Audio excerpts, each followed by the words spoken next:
بسم الله الرحمن الرحيم.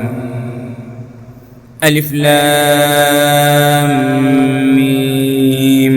تنزيل الكتاب لا ريب فيه من رب العالمين. أم يقولون افتراه بل هو الحق من ربك لتنذر قوما ما أتاهم من نذير من قبلك لعلهم يهتدون.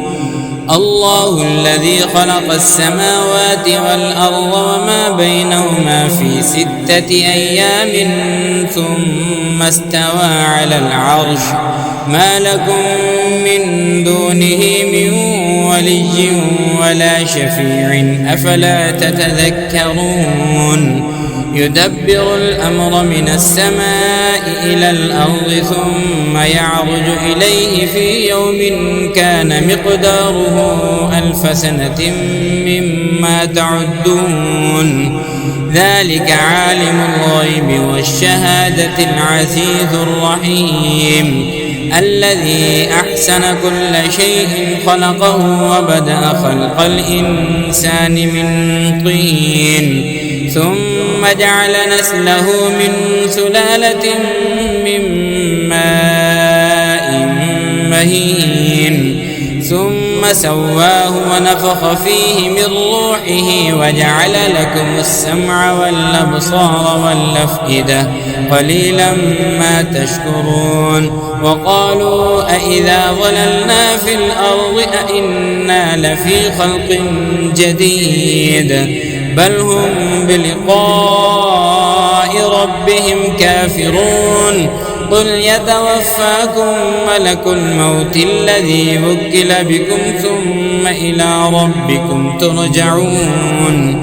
ولو ترى إذ المجرمون ناكسوا رؤوسهم عند ربهم ربنا أبصرنا وسمعنا فارجعنا نعمل صالحا إنا موقنون.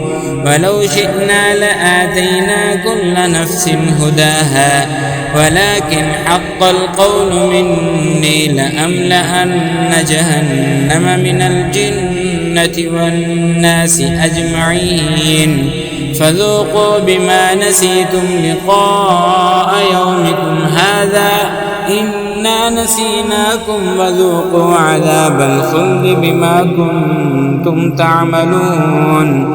إنما يؤمن بآياتنا الذين إذا ذكروا بها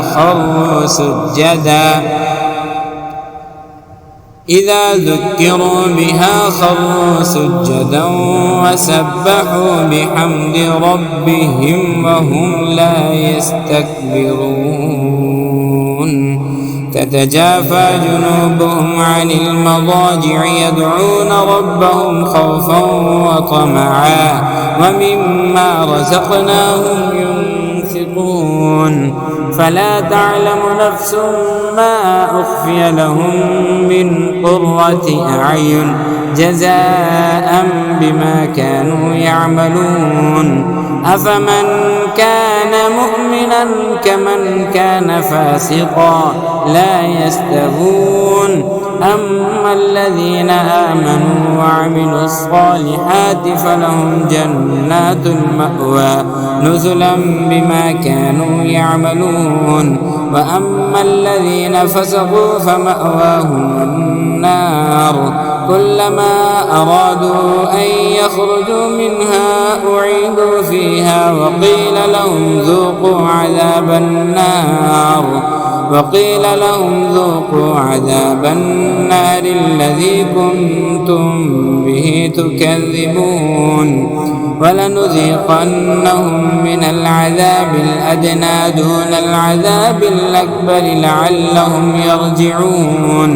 ومن أظلم ممن ذكر بآيات ربه ثم أعرض عنها إنا من المجرمين منتقمون.